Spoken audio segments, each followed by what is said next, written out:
नमस्कार, आप देख रहे हैं न्यूज वन इंडिया। मैं हूं आपके साथ राजेश कुमार। संभल हिंसा को लेकर जारी सियासत के बीच समाजवादी पार्टी ने पूर्व निर्धारित कार्यक्रम के तहत अपना प्रतिनिधिमंडल भेजा और हिंसा में जान गंवाने वालों के परिजनों को पार्टी की तरफ से 5-5 लाख रुपए का चेक सौंपा गया।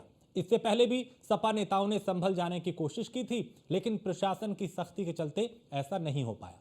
सवाल ये उठ रहा है कि आखिर हिंसा में मारे गए लोगों को आर्थिक मदद के बहाने समाजवादी पार्टी एक बार फिर से तुष्टीकरण का खेल खेल रही है, क्योंकि अगर सपा की नीयत साफ होती तो बहराइच हिंसा में जान गंवाने वाले रामगोपाल मिश्रा के लिए भी 2 आंसू बहाए होते। ऐसे में सवाल ये भी उठता है कि क्या ये सब कुछ सिर्फ पीडीए फैक्टर को साधने की कवायद है। इस पे बात होगी, लेकिन पहले आपको रिपोर्ट दिखाते हैं।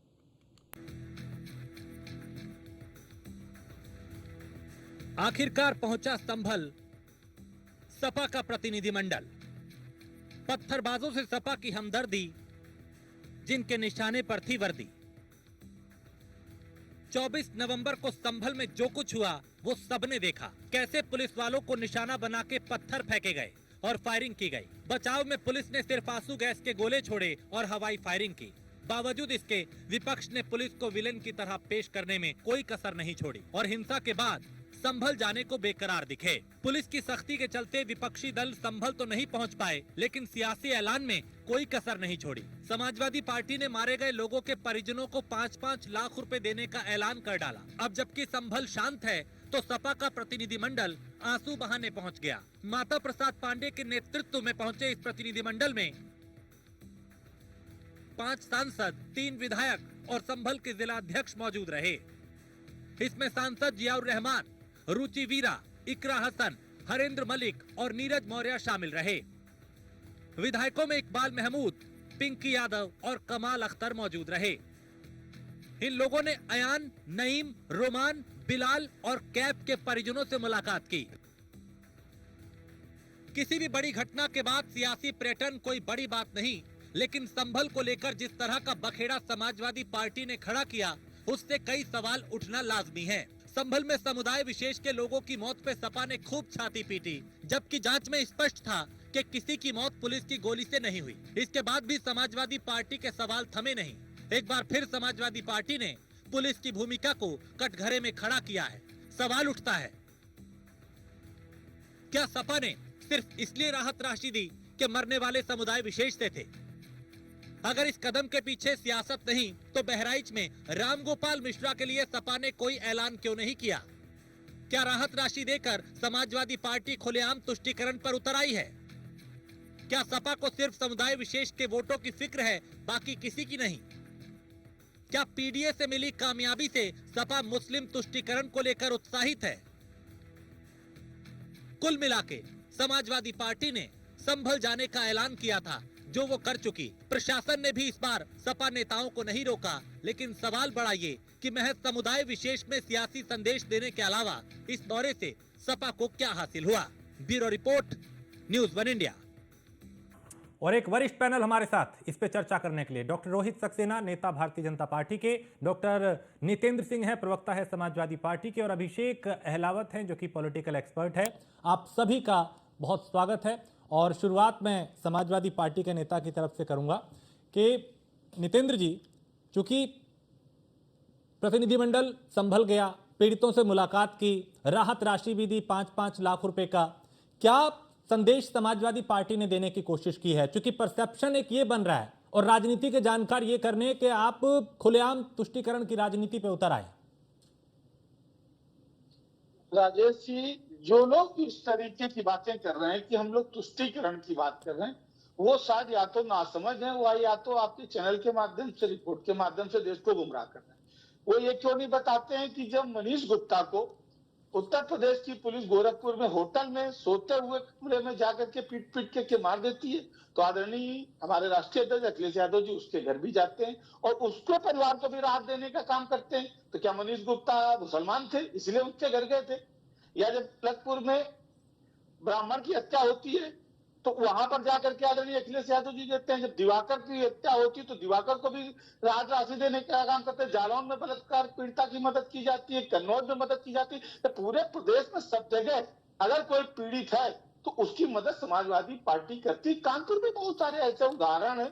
तो ये बात बार बार ये कहना कि सिर्फ मुस्लिम बात, उसको गोपाल मिश्रा का बार बार जिक्र करते हैं आप लोग। हाँ। मैं उस पर जाना चाहता हूँ। हाँ। किसने नहीं देखा हाँ। कि पूरे आप सब ने दिखाया कि उस लड़के ने किस तरीके से जुलूस से हट करके किसी के घर में जबरदस्ती घुसा, उसके घर से एक समुदाय का झंडा उतारा, उसकी रेलिंग को तोड़ा, और उसके बाद जिस तरीके की प्रतिक्रिया हुई उस पर उसकी मृत्यु हुई। और ये बात भारतीय जनता पार्टी के विधायक ने स्वीकार की कि ये भारतीय जनता पार्टी का प्रायोजित दंगा था, उसमें विधायक के पुत्र की भी हत्या हो सकती थी। तो जहां एक तरफ अपराध हो रहा है, खुलेआम दिख रहा है कि एक व्यक्ति अपराध कर रहा है और अपराध की क्रिया पे, तो क्या योगी जी को बुला करके सम्मानित कर देना चाहिए था? गोपाल मिश्रा के माता पिता को दे देते आर्थिक सहायता, उसके परिवार को नौकरी दे देते। सरकार ने क्यों नहीं पहल की? समाजवादी पार्टी जहां शोषण होता है, जहां उत्पीड़न होता है, हाँ। जहां दमन होता है, वहां मदद भी करेगी, उसके साथ भी खड़ी होगी। हाँ। वो किसी भी समुदाय का हो, कोई भी व्यक्ति हो। ठीक है। बार बार ये माहौल बनाना हाँ। कि पीड़ित राम गोपाल क्या क्यों नहीं गए, तो हाँ। बाकी प्रदेश के और समाजवादी। ठीक है, इसका जवाब मैं रोहित से लेता हूं। रोहित जी, क्योंकि आप लोग भी ये नैरेटिव सेट कर रहे हैं कि केवल मुस्लिम समुदाय को ये उनका दर्द दिखता है, ये तुष्टीकरण कर रहे हैं, ये नैरेटिव सेट कर रहे हैं, लेकिन उन्होंने कहा, कुछ एग्जाम्पल भी दिए कि भाई वहां पे ये हालात थे इसलिए नहीं गए, और दूसरे कुछ नाम गिनवाए कि वहां वहां हम गए। क्या करहल गए थे? करहल में जिस बच्ची की हत्या हुई थी, ये कहने पर कि बीजेपी को वोट देंगे, उसको कुछ देने गए थे क्या? उसके परिवार से मिलने गए थे क्या? देखिए, बहुत राजेश जी, बहुत कैटेगरी में आपको बताऊं, ये सब्जेक्टिव और सेलेक्टिव राजनीति का जो शब्द का मैं जो चयन करता हूं, वो बहुत कैटेगरिकली इनके ऊपर इसलिए फिट बैठता है क्योंकि ये सब्जेक्टिव वहां हो जाते हैं कि जहां कोई दंगा करता है, जहां कोई अपराध करता है, उसके साथ खड़े होते हैं। सेलेक्टिव उसमें ये इसलिए आता है कि इनको राजनीतिक तौर पे फायदा कहां होगा, ये वहां जाते हैं। मुझे बताइए, मैंने आपको कई बार ये बात बोली है, जो बच्चे मुस्लिम IAS के सेलेक्ट हुए 2024 में 51 लड़के बच्चे, उनके लिए कोई आपने एक ट्वीट भी किया क्या? क्योंकि इनको क्या करना है, इनको सिर्फ और सिर्फ मुस्लिम समाज में, उसमें भी अपराधी तबका और अशिक्षित तबका, जिसको ये दिखाना चाहते हैं कि देखो हम तुम्हारे साथ खड़े, उनके उत्थान का ना काम करना है, ना किसी पढ़े लिखे मुसलमान। अच्छा, ये क्यों ले जाते पढ़े लिखे मुसलमानों के यहाँ? क्योंकि उनको पता है दरवाजे इनके लिए बंद कर लेंगे, उनको पता है किस तरह की राजनीति करते हैं। तो समस्या समाजवादी पार्टी के साथ सिर्फ इतनी है कि सब्जेक्टिव सिलेक्टिव राजनीति करके वो सिर्फ और सिर्फ अपने आप को चमकाना चाहते हैं। इन्होंने इतने एग्जाम्पल दिए, मैं तो कहूं करहल कितनी दूर है आपके मुख्यमंत्री जी के घर से? जो पूर्व मुख्यमंत्री उनके घर से कितनी दूर है? वहां जाने में क्या हो रहा था? वीजा लेना था क्या आपको? करहल का वीजा लेके जाना पड़ा करहल में? वहां तो साफ सूख गया था आपको। जो आपके पदाधिकारी पर आरोप लगे बच्ची को लेकर के, उस परिवार से मिलने गए। हाँ, तो ये सब्जेक्टिव सेलेक्टिव राजनीति राजेश जी बहुत चलने वाली है नहीं, और चली नहीं, ये भी आपने देखा। नितिन जवाब दे रहे हैं इस पे। देखिए, भारतीय जनता पार्टी जो शब्द इस्तेमाल कर रही, वो अपने चेहरे को उजागर कर रही है। मैं यही सवाल से पूछना चाहता हूं कि सेलेक्टिव और सब्जेक्टिव राजनीति कौन करता है? क्या योगी आदित्यनाथ जी आप करते हैं? भारतीय जनता पार्टी का कोई केंद्र का मंत्री संभल गया क्या? मनीष गुप्ता के यहाँ कोई गया था क्या? जब आदरणीय अखिलेश यादव जी गए थे, उसके बाद उसके परिवार को बुलाने की जहमत उठाई थी कि चलो उसकी पत्नी को घर बुला करके, मुख्यमंत्री कार्यालय बुला करके मिल लेते हैं। ये भारतीय जनता पार्टी का चेहरा। करहल की बात कर रहे हैं, करहल में पूरी पार्टी उस पीड़ित परिवार के साथ थी और पूरी उस पार्टी ने उसकी मदद की। अरे कहाँ थी बताइए राजेश जी, कोई न्यूज चलाई क्या आपने?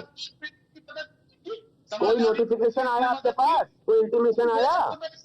समाजवादी पार्टी ने की। हाथरस में किसने मदद की? समाजवादी पार्टी ने मदद की। कानपुर में किसने मदद की? समाजवादी पार्टी ने मदद की। उन्नाव में किसने मदद की? समाजवादी पार्टी ने मदद की। भारतीय जनता पार्टी किसी पीड़ित के घर जाती है क्या मदद करने? और रामगोपाल मिश्रा के परिवार को मैं तो कह रहा हूँ कि जरा उसके परिवार में बड़ी सी नौकरी दे दें, उसको 1 करोड़ रुपए का मुआवजा दे दें। भारतीय जनता पार्टी करेगी। भारतीय जनता पार्टी सिर्फ सेलेक्टिव और सब्जेक्टिव भारतीय जनता पार्टी। मैं जवाब दूंगा राजेश भाई। 10 सेकंड। ठीक है मनीष भाई, मैं आपके पास आ रहा हूं, लेकिन एक काउंटर रोहित सक्सेना की तरफ से। मैं आ रहा हूं मनीष जी। हाँ, सब्जेक्टिव सिलेक्टिव राजनीति इसे कहते हैं। जब आप सरकार में थे, लैपटॉप बांटते थे, तो आप नाम चुन करके देखते थे। बिजली बांटते थे तो जिला चुन के देखते थे।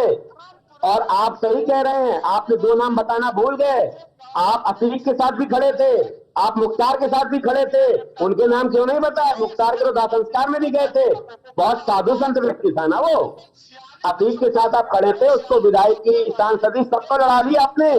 बहुत बहुत साधु लोग थे ना ये लोग, बहुत संत लोग, सूफी लोग थे ना ये लोग, जिनका आप नाम लेना भूल गए। मैं आपको गिना रहा हूं, इनका भी तो नाम ले लीजिए, इनका नाम लेने में क्यों गुरेज है? हमारा मुनीर शुक्ला, अरे इनका नाम लेने में क्या गुरेज है आपको? आप इनके साथ तो खड़े रहे, इनको तो जनपति निधि तक आपने बनाया, इनके जनाजे में जाके खड़े हो गए। यही आपकी राजनीति है। आप अपराध को बढ़ावा देते हैं, अपराधियों को बढ़ावा देते हैं, सब कुछ की सिलेक्टिव राजनीति इसे कहते हैं। बताइए यूपी में कितने दिनों आप इतने लेते थे, मुझे बताइए ना। मतलब माननीय मुलायम सिंह यादव ने मंच से बात कही थी, पुलिस की भर्ती में मैंने आदेश दिया कि मुसलमानों को कैसे भी सेलेक्ट करिए। क्या आपको किसी भी भर्ती में भारतीय जनता पार्टी की ऐसा कोई दस्तावेजी प्रमाण या कोई घोषणा मिली कि नहीं हिंदुओं केवल सेलेक्ट करिए या अमुक जाति को सेलेक्ट करिए? ठीक है अभिषेक जी, ठीक है, मैं लौटता हूं आपके पास, मैं लौटता हूं। अभिषेक जी, सपा क्या संदेश दे रही है? क्या पीडीए के फैक्टर को दुरुस्त किया जा रहा है या फिर मुस्लिमों को यह संदेश दिया जा रहा है कि हम आपके बड़े हितैषी हैं? देखिए, साफ साफ ऐसा नजर आ रहा है कि समाजवादी पार्टी जो गलती 2013 में कर चुकी है और आज तक उसका खामियाजा वो उठा रही है। बीजेपी की जो लहर पूरे देश में उत्पन्न हुई थी, वो समाजवादी पार्टी की जब सरकार थी यूपी में 2013 की, उस समय भी इन्होंने एक तरफा ही पैसे बांटे थे, एक तरफा ही मुआवजे दिए थे, एक तरफा ही इनकी विजिट हुई थी। हाँ। यहाँ तक कि जो माननीय प्रधानमंत्री जी हैं हमारे, वो भी एक स्पेशल समुदाय के यहाँ पे ही गए थे। हाँ।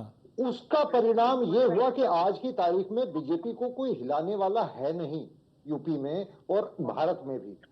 यही गलती ये बार बार कर रहे हैं और मेरे जैसा एक आम नागरिक इनसे पूछ रहा है कि आप एक तरफ इतना झुकाव दिखा क्यों रहे हैं? आप नाम ले रहे हैं, उन्नाव में हम थे, देवरिया में हम थे, बिल्कुल सही आप होंगे, परंतु आम नागरिक पे जब आपकी खबर पहुंचती है जनाब, तो हमने कभी नहीं देखा अखिलेश जी को किसी हिंदू के ऊपर कोई अत्याचार हुआ हो, हाँ। हिंदू होने की वजह से, हाँ। और उसके खिलाफ एक शब्द बोला हो। बांग्लादेश में जो हो रहा है उसके लिए खिलाफ कुछ बोला हो।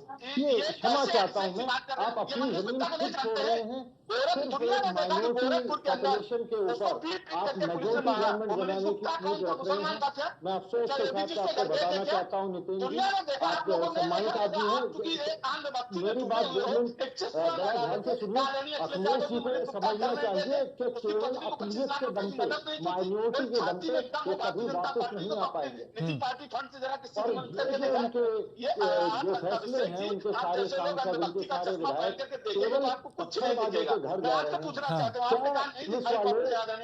हाँ, ये बड़ा फैक्टर है। ये अभिषेक आपने बिल्कुल ठीक पॉइंट उठाया और मैं भी इसी पे आना चाहूंगा। नितेंद्र जी, चूंकि देखिए ठीक है, आपको लगता है कि भाई वो पीड़ित है, उनके पास जाना चाहिए, क्या देश के वो सेवक, वो पुलिसकर्मी जो इसमें घायल हुए थे, जो अस्पताल में भर्ती हुए थे, उनके पास भी आप लोग गए हैं? उनका हालचाल जाना या महज पत्थरबाजों से हमदर्दी थी? जो एनकाउंटर में मारे गए उनके यहाँ गए?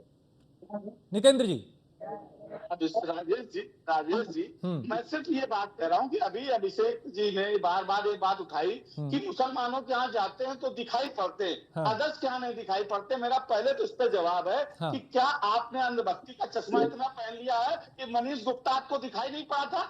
गोरखपुर में पुलिस ने उसको होटल में सोते हुए रात को हत्या की थी, पूरे देश में देखा था, पूरी दुनिया में चर्चा हुई थी, आप जैसे पत्रकारों ने भी उसको चलाया होगा। तो क्या अभिषेक जी को दिखाई पड़ा कि आदरणीय अखिलेश यादव उसके घर गए, उसकी पुत्री की मदद की, उसके परिवार की मदद की? ये हिंदू नहीं था क्या? तो आपने अंधभक्ति का चश्मा पहन रखा है तो आपको कभी नहीं दिखाई पड़ेगा, आपको कभी नहीं दिखाई पड़ेगा। शहीदों की मदद करने के मामले में समाजवादी पार्टी से आगे कोई भी नहीं कर सकता। नेताजी ने तो वो भारत देश में बीजेपी अकेली रूलिंग पार्टी होगी, आप लोग कभी सत्ता में नहीं आएंगे, यहाँ तक कि आप उन्हें कभी चुनौती भी नहीं दे पाएंगे। गाड़ा बानर देगा, उसकी डेड बॉडी घर आएगी, आप क्या बात करोगे? आप लोग तो सिर्फ अंधभक्ति का चश्मा पहन कर लेते। नहीं, फिर अब मेरे सवाल पे आ जाइए। वो तो हाँ, वो काउंटर आपको कर रहे हैं, व्यक्तिगत टीका टिप्पणी से बचे। ये बताइए कि क्या वो तो पुलिस ये कर्मियों से उनको आपको जो है हमदर्दी अनभक्त हुई? कहने लग जाते, कोई मीडिया इनके खिलाफ खबर दिखा दे तो गोदी मीडिया कहने लग जाता है। ये समस्या इनकी बहुत बड़ी ठीक है ठीक, मैं और मुझे पता है सवाल ले इस लेता बीमारी का हूँ। इलाज क्या वो है। पुरानी आदत है और अब मीडिया कर्मियों को भी इनको जवाब देना आता है कि मीठा मीठा गप गप खाते हैं, कड़वा कड़वा थू कर देते हैं, वो इससे फर्क नहीं पड़ता। लेकिन नितेंद्र जी, क्या उन पुलिस कर्मियों से हमदर्दी नहीं थी? क्या उनके पास किसी के पास जाने की जहमत उठाई? पीड़ित तो वो भी थे ना, पत्थर तो उनको भी लगे थे, या सिर्फ पत्थरबाजों के साथ खड़ा होना था? निश्चित रूप से सबसे हमदर्दी है। वो सरकार के कर्मचारी हैं। हम लोगों ने पहले दिन से मांग की थी कि जो भी पीड़ित है सबकी मदद होने। क्या सरकार से पूछना चाहता हूँ, सरकार ने क्या मदद की? अच्छा, वहां सरकार करे यहाँ आप करें, वहां सरकार मदद करे यहाँ आप करें, वहां भी तो आप कर सकते थे ना। उनको कोई पेंशन मिलेगी? हाँ, उनको कोई पेंशन मिलेगी? हाँ। तो शहीद हुए नहीं तो वो कोई देश सेवा तो नहीं कर रहे थे, पेंशन नहीं अमानवीय मिलेगी। बात है नितेंद्र जी, वो कोई किसी के देश घर सेवा का तो कोई नहीं कर रहे पुलिसकर्मी थे। अगर मर जाए हाँ। तो पेंशन ले लेगा, इसलिए अमानवीय बात कह गई। नहीं तो वो वहाँ बॉर्डर पे शहीद शहादत पे रह गए थे। आप एक बात रहा हूँ, कितनी अमानवीय बात कह गई ये बात। नहीं मरे, क्या कहना चाहते हो? ये पूरा जो माहौल बनाना है, अंधभक्ति का चश्मा पहन करके कुछ लोग बातें करने लगते हैं, जो हिंदू मुसलमान की बातें करते हैं। नितिन जी, आप एक पीएचडी आदमी हैं। चश्मा आप भी पहले है और मुझे लगता है आपका चश्मा आपकी आईसाइट कमजोर कर रहा है, आपकी आंखों को सही नहीं कर रहा है, आपकी आंखों को कमजोर कर रहा है, इसलिए आपको सही नहीं दिख रहा है। उदाहरण दे रहा हूँ। आप बताइए, मनीष गुप्ता हिंदू था कि मुसलमान था? भारतीय जनता पार्टी का आप मुझे बताइए, जो करहल में बच्ची मरी उसके यहाँ काट गए थे आप, ये मुझे बताइए कितनी दूर तक करहल आपके यहाँ से? आपने बहराइच कृषि वाले बच्चे पर तो इल्जाम लगा दिया, आप उसके यहाँ गए जो आपके जो समाजवादी पार्टी के अध्यक्ष थे, जिन्हें के दूसर बच्ची के साथ यौन शोषण का आरोप लगा, तो उस बच्ची के यहाँ गए और आपने तो कह दिया डीएनए टेस्ट करा लीजिए। भाई साहब, ये है आपकी राजनीति और सरकार। इतनी अमानवीय बात आप करेंगे टीवी पे बैठ करके कि जो मर रहा है उसको तो पेंशन मिलेगी, उसकी क्या आप मदद करेंगे? ये चेहरा आपका दिख रहा है जनता के सामने। ये जो आपने बात कही है ना, इससे ज्यादा अमानवीय ना आप सोच सकते हैं, ना आप बोल सकते हैं। नितेंद्र जी, आपने दिखा दिया कि कह करके बता दिया कि आपकी क्या केस है इन पुलिस कर्मियों के लिए जो अपनी जान ठीक है। दानिश, मुजम्मिल दानिश भी हमारे साथ है संभल से। ठीक, एक एक करके मुजम्मिल दानिश भी हमारे साथ। दानिश, आज सपा डेलीगेशन यहाँ पहुंचा, क्या संदेश इन्होंने दिया? क्या परसेप्शन बन रहा है? क्या सियासी रोटियां सेकने की कोशिश है? वाकई ये दिखाने की कोशिश है कि हम मुस्लिमों के बड़े हितैषी हैं? दानिश, मुजम्मिल, आवाज मिल रही है? ठीक है, लगता है अभी आवाज नहीं जा रही। लेकिन हाँ, अभिषेक, यही सवाल मेरा आपसे कि क्या ये महज वोट बैंक की राजनीति है? क्योंकि पुलिसकर्मी पीड़ित नहीं दिखता, लेकिन जो पत्थरबाज है वो पीड़ित दिखाई देते हैं, और फिर ये कहा जाता है कि साहब आपका चश्मा जो है वो विशेष है, उस चश्मे को लेकर सवाल, उस देखने के नजरिए को लेकर सवाल। अभिषेक। राजेश जी, बड़े क्षमा के साथ मैं नितिन जी से कहूंगा कि आप बड़े पढ़े लिखे व्यक्ति हैं, थोड़ी सी अपनी एजुकेशन का परिचय दीजिए। जब हम बोले तो हमें बोलने का मौका दीजिएगा, सुनने, कम से कम धैर्य से सुनिए। प्रतिपक्ष जैसे आप हैं, इस समय हम आपके प्रतिपक्ष हैं, आपको जो बात कह रहे हैं आप कम से कम उसे सुनने का धैर्य दिखाइए। आज तक सपा को हमने कभी भी किसी शहीद के परिवार की हेल्प करते हुए नहीं देखा। हमने सपा के नेताओं को जाते हुए और खड़े हुए थे देखा है तो अतीक अहमद जैसे माफियाओं के यहाँ, हमने मुकदमे वापस होते देखे हैं सपा की सरकार में तो आतंकवादियों के। हमने देखा है कि सपा सरकार के नुमाइंदे जब किसी को बचाने के लिए जाते तो वो कोई ना कोई क्रिमिनल होता है। हाँ। ये हमारा एक्सपीरियंस रहा है जनाब आपकी पार्टी के साथ। अगर आप इसको चेंज नहीं करना चाहते, हम आपको नकार चुके 2 बार, 2 क्या 3-4 बार इस प्रदेश की जनता ने आपको नकारा है। आप समझ नहीं रहे, आप फिर भी वही गलती कर रहे हैं। हाँ। और आप हमको गाली दे रहे हैं, जो व्यक्ति आपको सही बात समझा रहे हैं, जो आपको दिखा रहे हैं आए ना। हाँ। कि आप ये गलती बार बार कर रहे हो। हिंदुस्तान का आम नागरिक इनसे परेशान आ चुका है, अपराधियों को बर्दाश्त नहीं करेगा पीडीए। ये पीडीए का फॉर्मूला खत्म है। हाँ, ठीक है। मुजम्मिल दानिश हमारे साथ। दानिश, आवाज मिल रही है? तो आज चूंकि सपा डेलीगेशन पहुंचा, क्या परसेप्शन बनाए, क्या मैसेज देने की कोशिश है, किस तरह की चर्चाएं? बहुत शॉर्ट में, जल्दी से। मैं आपको बता दूं कि जिस तरह से लगातार यहाँ पर सबसे पहली बार आज रहमानबाद हिंसा के बाद आए हैं और उसके बाद यहाँ पर आपको सारा डेलीगेशन पहुंचा है। लेकिन जिस तरह से जो हिंसा में मारे गए थे उनके परिजनों को सभी को लेकर यह गेस्ट हाउस बुलाया गया था और गेस्ट हाउस में सभी लोगों से यहाँ पर 5-5 लाख का चेक जो डेडिकेशन ने दिया सभी को दिया है। फिलहाल उन्होंने कहा कि जिस तरह से यह हिंसा हुई है और हिंसा के बाद यहाँ लगातार पुलिस कार्रवाई कर रही है, उस पर भी सवालिया निशान उठाया गया है और जांच की बात की जा रही है। फिलहाल ज़ियाउर रहमान ने अपने आप को जिस तरह से घेरते हुए कहा कि मुझे लगातार अगर किसी एक उदाहरण देते हुए उन्होंने ये भी बताया है कि अगर किसी का सिपाही का झंडा भी अगर चोरी हो जाता है तो वो भी इल्जाम ज़ियाउर रहमान बर्फ पे लगेगा और अगर किसी चैनल का कैमरा भी चुकता है तो वो भी मेरे पर आरोप लगेगा। लगातार प्रति आरोप लगाते हुए ज़ियाउर रहमान बर्फ ने इस स्थिति में जवाब दिया है। लेकिन फिलहाल सभी जिस तरह से यहाँ समाजवादी डेलीगेशन था एकरा जो यहाँ के एमपी उन्होंने भी कहा है कि लगातार जिस तरह से ये हिंसा घटी और हिंसा के बाद यहाँ कार्रवाई की जा रही है और जो यहाँ प्रशासन जो कर रहा है उस पर घेरते हुए था और उसके उन्होंने कहा कि हमने इसकी आवाज उठाई है और लगातार न्याय के लिए अब हम ठीक है दानिश, वक्त इतना ही था, रोक रहा हूं। बहुत शुक्रिया आप सभी का इस चर्चा में शामिल होने के लिए। लेकिन सवाल ये है कि क्या सपा डेलीगेशन ने यहाँ आके जो संभल में चूंकि जो हिंसा हुई थी उसके जो प्रभावित थे उनसे मुलाकात की है, उनको आर्थिक सहायता दी, क्या संदेश देने की कोशिश की है? क्योंकि संदेश सीधा सीधा ये भी हो सकता है कि हम मुस्लिमों के बड़े हितैषी हैं, क्योंकि वोट बैंक की राजनीति है और समाजवादी पार्टी का जो पीडीए फैक्टर है उसको दुरुस्त करने की कोशिश भी ये हो सकती है।